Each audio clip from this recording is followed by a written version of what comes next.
What's up with Javin Boggs? Well, frankly, it's a big mystery, but let's ask the Scoutmaster what he thinks. And picking every Mizzou game, game by game in 2024, coming up right now on Locked On Mizzou.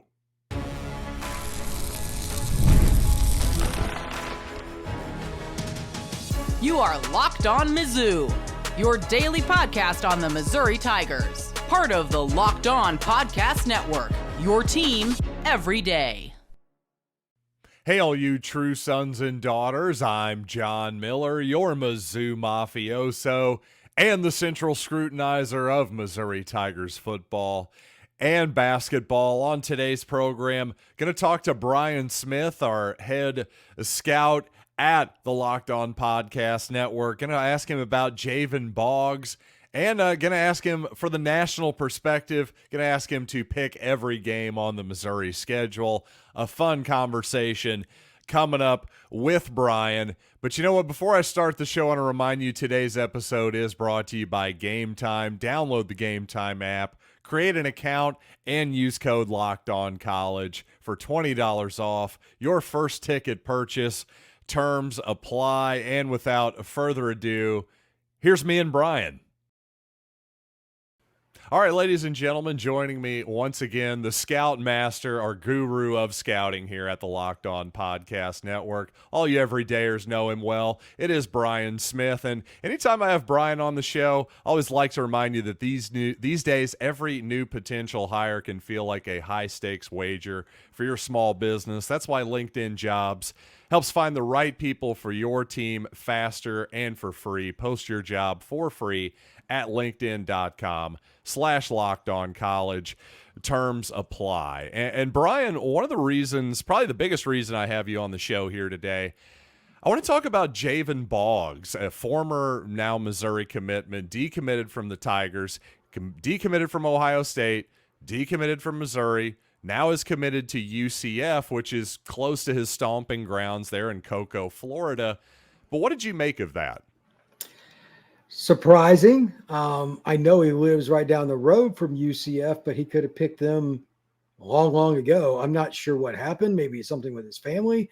But when I saw that pop up on my screen, I was like, oh, I didn't know that one was going to happen. And there it was. He'd flipped his commitment from Missouri to the UCF Knights. I don't really know because Drink is, like we were talking off air, Drink's a good coach. Luther Burden's going to be a first round pick. They throw it around a little bit. I'm not sure other than the closeness to home because Gus is a definite run first guy. Yeah. And his offenses have been that way. Now they throw it a little bit, but he's always had a runner first at quarterback. That's not the case with Drink. So I'm curious to see if this sticks too at this point because he's, again, like you said, Ohio State, decommits, then commits to Missouri. Now he just flips to the UCF program. So is it done? I don't know. Is Missouri still going after him? I don't know that either. There's a long way till December 4th, though, John. Well, that's very true. I have to say, from Missouri's perspective, I do wonder how interested they still are in Boggs at this point, because the indications I got is that they found out the same way that you and I did, Brian, which was, hey, on social media, like, oh, he's decommitting? Wait, what's going on? I think Missouri was taken by surprise as much as anybody. So I do have to wonder if Missouri is still in on it there. That's just complete speculation on my part. I think we've got a pretty good group of wide receivers right now. But there is no way to spin this as a positive. Boggs was a big part of the recruiting class, and losing him is a big disappointment. What I want to ask you, Brian, is I'm used to seeing big-time targets, commit, decommit, and commit to another school once. Heck, Luther Burden did it. He committed to Oklahoma, decommitted, committed to Missouri. But for a guy to decommit twice, especially a really big target like that, how unusual is that? In South Florida, maybe not unbelievably unusual, but really? That's its own. Okay. Oh yeah, South Florida is its own continent. Okay. Well, you know the area, that's for sure. Oh yeah, more than I need to. Central Florida and stuff can be that way at times, but I've been around Boggs. He's not a kid that's flighty or anything. So I don't have all the details, and I haven't had a chance to ask him. But I'm guessing there's a piece of information that I'm unaware of. Because he doesn't strike me as somebody that just makes sudden movements. I don't know what happened, but with all the momentum that Drake in Missouri has not only had on the field, but on the recruiting trail, I was a little surprised that he decided to pick UCF. Yeah, I think all Missouri fans were too. And I think, at least from my perspective, one thing I thought is, Brian, we talked about this a couple months ago on the show. Florida had made some moves sort of similar to the state of Missouri in terms of, hey, well, if you sign a contract, maybe you can start getting some NIL money from high school. But it seems like maybe that's not the case in terms of, it doesn't seem like you think, we were talking off the air a little bit. Do you think NIL had any factor here for him choosing UCF, or is it more of a proximity thing? I would guess the latter. For those that don't know, he goes to Cocoa High School. Yep. Definitely less than an hour from where Gus and them are, probably more like 40 minutes. I would say that most likely it's proximity, because UCF's NIL, unless something has changed, is nowhere near what Missouri's is. Right. Now, maybe they ponied up for one player.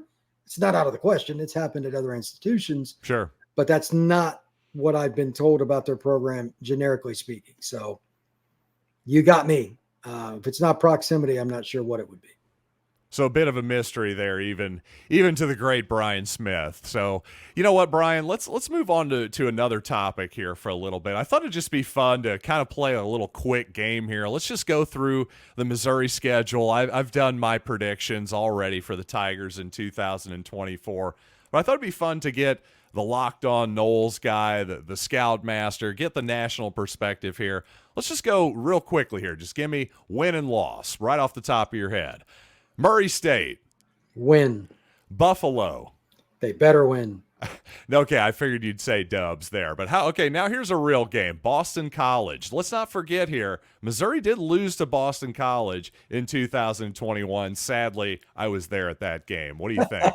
we gonna get some revenge here on the Eagles? Well, I would hope so. A little warning to fans. Thomas Castellanos is a freak athlete at quarterback. I know him personally. That kid almost beat Florida State last year. You jack around and let him get outside the pocket, he will not be tackled one-on-one. They should win, but if you let Thomas run around, that will be a close game. So that's a dub for Missouri, though? If they don't, then there'll be pitchforks out, so yes. Okay, so I'm writing down a dub here. How about Vanderbilt at home? Do the Commodores have a shot? For the love of mankind, you better No. be Vanderbilt. Okay, so we're 4-0. I like it. That's a good September to me. A bye week for the Tigers. Then probably the first real challenge, most people would say, on the schedule at Kyle Field. New coach for the Aggies. Win or loss? I'm going to go win. And the reason I am not picking on A&M, when you got a new staff and everything's going, and Drink has been there a while, Yep. It's just hard, especially against the multiple offense like they have. I'm not confident on A&M yet. And I think they'll be pretty good, but I'm not as confident as other people. I like Missouri.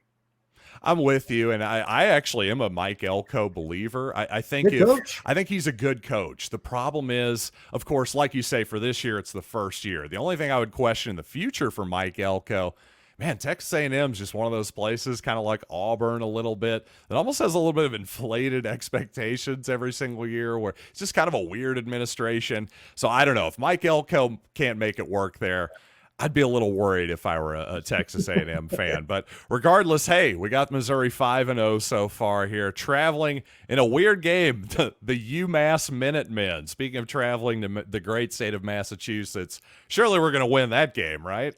If they don't, something has gone terribly wrong. Okay, 6-0. So now, speaking of Auburn, homecoming. This is a home game for Missouri. We're the originators of homecoming, Brian, as I'm sure you know. Yes, absolutely. Oh, yeah. You've got some Missouri ties, so I'm surprised you didn't know that. I'm glad to be teaching stuff here. But you know what? Auburn Tigers, it's going to be an 11 a.m. kickoff, looking like maybe noon. So a little bit of a weird thing there for sure. Not ideal for you homecoming people, but Auburn, win or loss? That's a win. Auburn's still goofy with everything that's going on with their all. I need to see it. And I saw their scrimmage recently. I didn't see it that day. You know, I've heard that inside information from you for all off season, so I'm not surprised by that pick. And coming up on the program, does Brian have the cojones to pick Missouri to win in Alabama? We'll find out here in just a little bit. But before you do, Let's talk about game time. You know, Major League Baseball. Ah, yes, this is absolutely the time of year to check it all out. You know, and I know Cardinals fans are bummed out right now, but quite honestly, get over it. You got to love Major League Baseball regardless. This weekend, the Cardinals taking on the Dodgers. Hey, adult jersey night. First 25,000 people get a free jersey as well. You want to talk about a deal? Well, my friends at Gametime are all about deals because they give you the lowest price guarantee, 110% off of the price of your ticket. If you find something cheaper, but guess what? You're not going to. I've tried. Gametime has the best prices in the industry. So take the guesswork out of buying MLB tickets with Gametime. Download the Gametime app, create an account, and use code LOCKEDONCollege for $20 off your first purchase. Terms apply. Again, create an account and redeem code LOCKEDONCOLLEGE for $20 off. Download Gametime today. Last minute tickets, lowest price guaranteed. But now, speaking of Auburn, their arch rivals, the Tigers traveling. The biggest game on the schedule on paper for sure, Bryant-Denny Stadium, Alabama. First-year coach.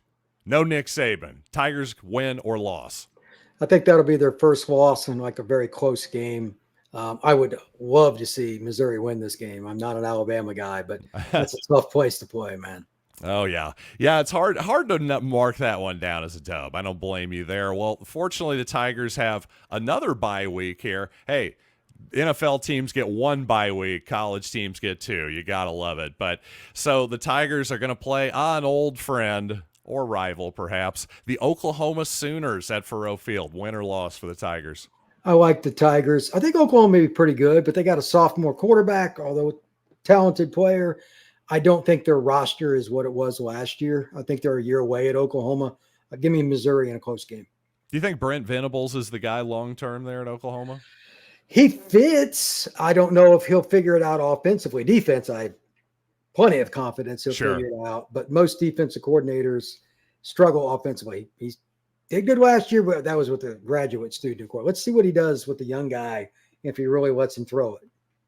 They better keep that offensive line coach around. That's all I know, because they just produce dudes every single year into the NFL. So that's the secret sauce of that program. Hey, speaking of games I'm going to attend at Williams-Brice Stadium, South Carolina. Maybe a tricky game for the Tigers. What do you think? Win or loss? I'll take a win, but like you said, if there's a rabid fan base more crazy than South Carolina for a terrible program, I don't know what it is. I mean, they stink every year and they sell out every game. So if you don't bring your A game, you will lose there. Clemson knows what that's like a few times over their history. So got to bring your A game. Yeah, to your point, I'll never forget when I was playing some, real early version of some college fantasy game, looking up stuff, and I was going, wait a second. South Carolina averaged 77,000 people a game. They were 0-12 the previous year. So, yeah, they got some fans. They got some unbelievable fans. You got to give them that. No question. Oh, 100%. It's really impressive. I was going to say, can't wait to get down to the other Columbia this November. But another game for the Tigers, Davis Wade Stadium, Stark, Vegas, Mississippi. The Bulldogs, what do you think? Win or loss? They need to win that game. That's the one SEC stadium I have no interest in ever going to because of the cowbells. I have zero interest. The cowbells are rough. Less cowbell. Oh, God. Yeah. This is not Blue Oyster Cult here. We're not talking about the real thing. So, yeah, you got to be careful. Levy's a pretty good coach, but it's their first year. I don't have faith that they have the horses, and by the end of the schedule, they're going to be pretty beat up. Well, maybe that could be the same thing for the Arkansas Razorbacks. Tigers have them at home. What do you think? Are we already running Sam Pittman out of town? That's what I was getting ready to say. Is Sam even there yet? Is the first question. And that's my God. That's the thing. I almost feel bad for Sam Pittman. He seems like a good dude, and all the Arkansas fans are already talking about the new guy. I think part of his problem is Missouri, because Missouri hasn't been historically great. They're similar to Arkansas, and now Missouri's up. Arkansas fans do not like that. We can do you this think? too. And Well, our colleague actually over at Locked On Razorbacks, John Neighbors, famously last offseason said that, you know what, Arkansas, we don't win the game, but we should, basically, that type of thing. So, yeah, they expect to beat us, like a lot of people in the SEC, but doesn't always quite go for them. Yeah, I was going to say. If Missouri loses that, it's on Missouri, period, because they've got a better roster and they have more to play for. Fair enough. So, well, Brian, I'll tell you, we're aligned. I also had the Tigers going 11-1. I have them losing a weird game at Williams-Brice Stadium. I actually have them upsetting Alabama and losing that game in South Carolina. Just a weird gut feeling I have based on really no logic whatsoever. Just, again, all about the vibes there. But I guess 11-1, does that get Missouri into the SEC championship game? It certainly gets them into the playoff. Well, that gets them a chance to play Georgia. Oh, boy. I can't wait. You know, I've been saying all off season, I kind of missed the game against the Bulldogs. That was a fun game last season in Athens. Would love to have seen the return game in Columbia, but yeah, if that happens, that could be a be careful what you wish for situation. But the Dogs have a really tough schedule, though, maybe as tough as anybody but Florida, I would say, in the conference. So that's the one thing I would question. If I remember right, Georgia plays Texas on the road. They play Alabama. They play at Ole Miss. I mean, like Texas too, right? Texas. You said Alabama, Texas. Sorry. Yeah. If they lose two, I mean, they would still both be in the SEC title game. They would actually finish ahead of Georgia in the conference. So it's wild. Okay, well, 11-1. I'm going to say, okay, let's go 11-2 with a loss to Georgia. If the Tigers actually, who knows what the tiebreakers are, by the way? Like, who the hell knows? They still haven't even decided that, by the way. We're 2.5 weeks from kickoff. The SEC has still not decided the freaking tiebreakers, so don't get me started on that. But you know what? Speaking of things don't get me started about, I'll get you out here on this, Brian. You know, I was talking about the Florida, they're changing NIL laws here in the last couple months. Missouri has kind of had a little bit of a leg up in terms of that kind of stuff. I got to be honest, though. I'm curious if you feel this way. When people are talking about, oh, we need to do this, we need to do that, salary cap, blah, blah, blah, whatever it is, I don't really care at this point. Just tell me who's playing. I'm really tired of it. Just tell me who's in the two deep. Are you there with me at this point? I'm beyond, because I'm the one that deals with the recruits directly on a daily basis, the high school coaches, 7-on-7 coaches. I hear about NIL more than you could possibly fathom. And of course, the players think they should be getting more. Yes. And all that. A lot of kids think they should be getting NIL that aren't that great. Right. And they don't understand how this works. It's about the celebrity part, where you're from, but there's a lot of factors. 17-year-olds, 16-year-olds are not ready for that, but I still deal with them. So I'm really over it. Way more than John Miller, I can assure you. Well, that's a great answer. And I'll tell you, it doesn't surprise me considering the adults in this country, not a lot of economic literacy right now. So the 17-year-olds, good luck. So Brian, I do not wish to be in your spot in that particular situation, but I do wish to have you back on the program because you're a great guest. As always, Brian, thank you so much for your time. You can find him on Twitter, on X at FBScout_Florida. And he's the host of Locked On Seminoles as well. I know I have some Florida State fans in the audience, so check him out for sure. Thank you, Brian, as always. Thank you, sir. Look forward to coming back. And coming up on the program, if you're an everydayer, well, luck has been a big topic on the Locked On Mizzou podcast this offseason. And I want to get even further into it because if you look at Bill Conley's turnover luck stat, well, you're going to be encouraged about this Missouri football season coming up in 2024. So let's talk about that after these quick words.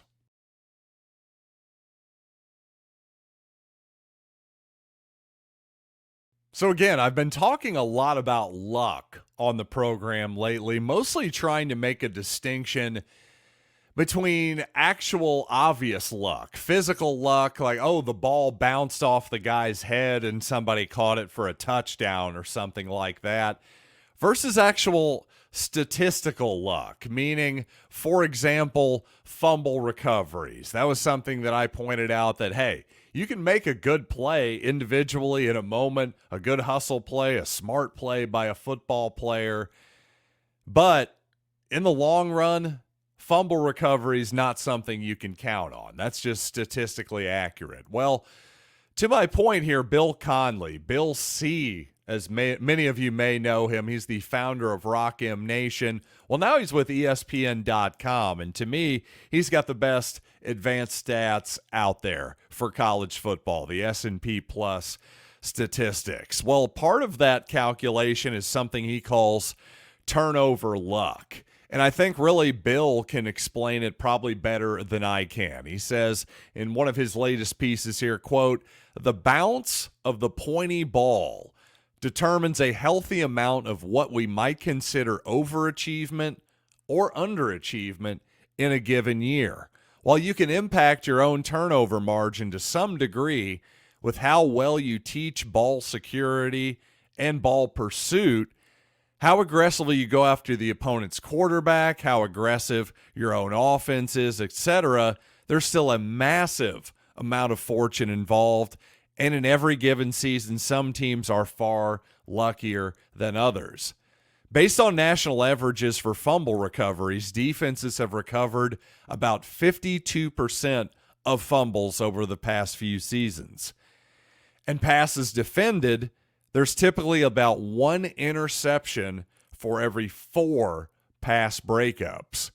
We can come up with an expected turnovers figure for each team, compare one expected turnover margin with their actual turnover margin, and you get a clear sense of who was maybe a bit too fortunate or not nearly fortunate enough in 2023. Now, I understand that was a lot of information there that I just piled on top of your head, but here's the point. I hope you got the larger picture here, which is that this turnover luck statistic will give you an idea of, hey, who's actually forcing the turnovers and really deserves to get the ball by whether it's hitting the quarterback or breaking up passes in the secondary, hitting guys in the backfield, that type of deal. That's a deserved turnover. But of course, as Bill C. says, there's so much of that is the bounce of the ball, that pointy ball. Well, ultimately, the point here is for Missouri, this is a good thing in terms of projecting Missouri forward, because for as much of talk of, oh, well, Missouri was lucky in 2023, well, in terms of turnover luck, which is about as good a luck as you're going to find in college football, Missouri was 62nd. That's very middling. That's about average. That's right in the middle of the pack. So what does that tell you? Well, that tells you that Missouri basically deserved what it got last season. In terms of a 10-2 record, that is as good as Missouri was last season. They weren't 12-0 good. They weren't 6-6 bad. They were 10-2 good. I think that's a fair record for Missouri. That's exactly what they deserved last season. But what it does tell you is that for all the people who said that Missouri got lucky last season, well, that 62nd ranking in turnover margin nationally, that tells me that Missouri can actually get quite a bit luckier in 2024. So let's hope that happens. And in terms of injury luck, obviously Darius Smith being out for the season is a real bummer. And obviously thoughts and prayers out to that young man. I certainly hope he's doing okay and everything. Darius, come back strong. It's gotta be a bummer right now for you for sure. But I'm just telling you, as a Missouri fan, we're behind you. All Missouri fans are behind you. I'm sure this is just awful for you. Nobody wants to rehab a knee injury. It's got to be a bummer to miss the entire season. But you know what? You'd be a hell of a story if you came back next season and really did something huge for the Tigers. So, you know what? With all that being said, with a little bit of positivity there to go out on the podcast. And, of course, thanks to the Scout Master, as always, Brian Smith, my most frequent guest, and frankly, my best guest as well. Let's be real here on Locked On Mizzou. So, until next time, I am John Miller, and this has been Locked On Mizzou.